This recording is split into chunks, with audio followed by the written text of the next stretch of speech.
मेरी वक़ात मेरे आका जाने आलम सल्लल्लाहु ताला अलैहि वसल्लम ने फरमाया, अव्वल मा युहासबु बिही, बंदे से क़यामत के दिन सबसे पहले जिस चीज़ का हिसाब लिया जाएगा वो क्या है? वो नमाज। लेकिन नमाज से भी पहले एक मुकद्दमा वो है जो खुद रब्बुल आलमीन सुनेगा और उसके यहाँ सुनवाई होगी।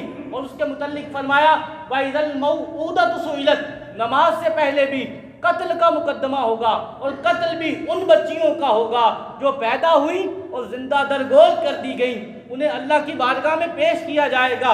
खुद रब्बुल आलमीन उनसे सवाल करेगा, तुम्हें किस चीज़ के सबब जिंदा दरगोर कर दिया गया?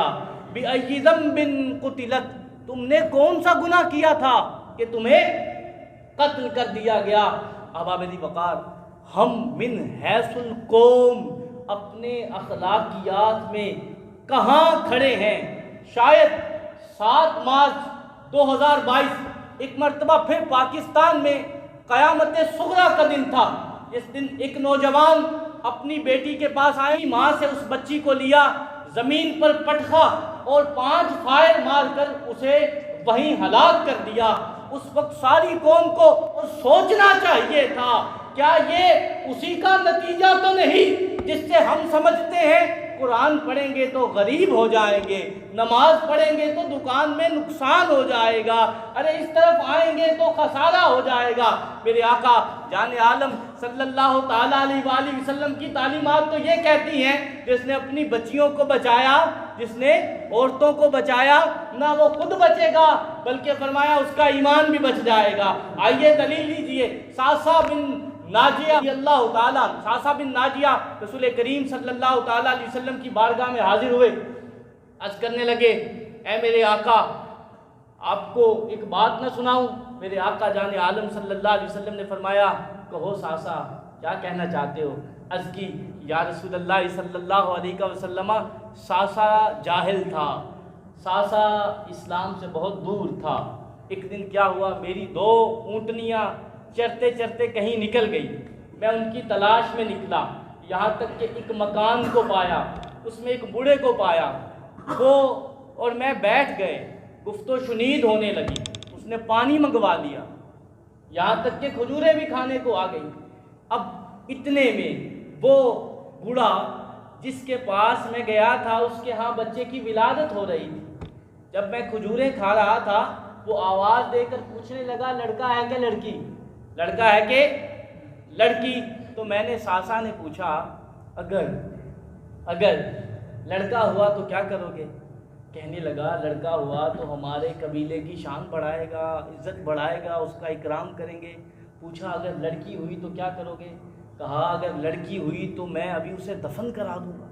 हज़रत सासा कहते हैं, या रसूलल्लाह, आका मैं अभी मुसलमान नहीं हुआ था। मैंने उससे पूछा, वो एक सौदा ना कर लें? वो पूछने लगा, क्या सौदा करना है? कहा, ये बच्ची मुझे दे दो।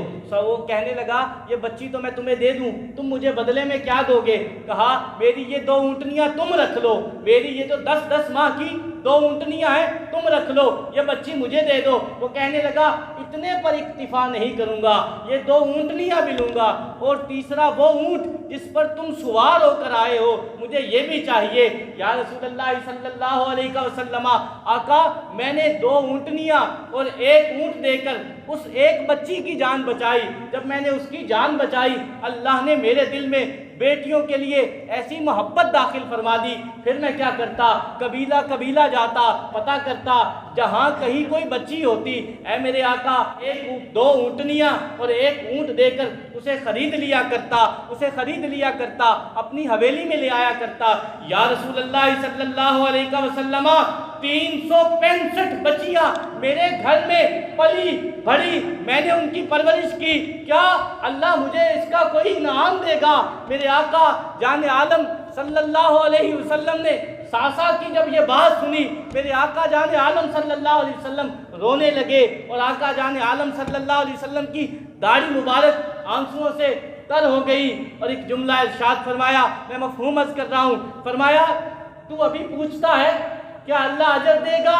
एहसासा क्या जहन्नम से निकलकर दारुस्सलाम में दाखिल हो जाना, क्या कुफ्र से निकलकर मोहम्मद की गुलामी में दाखिल हो जाना, क्या अल्लाह की तरफ से अजर नहीं है? क्या अल्लाह की तरफ से अजर नहीं है? सुन साहा, ये तो ये रहा, और मैं मोहम्मद अल्लाह से कभी उम्मीद करता हूँ इंशाअल्लाह वो तेरा अजर ज़ाया नहीं फरमाएगा, इंशाअल्लाह वो तेरा अजर ज़ाया नहीं फरमाएगा।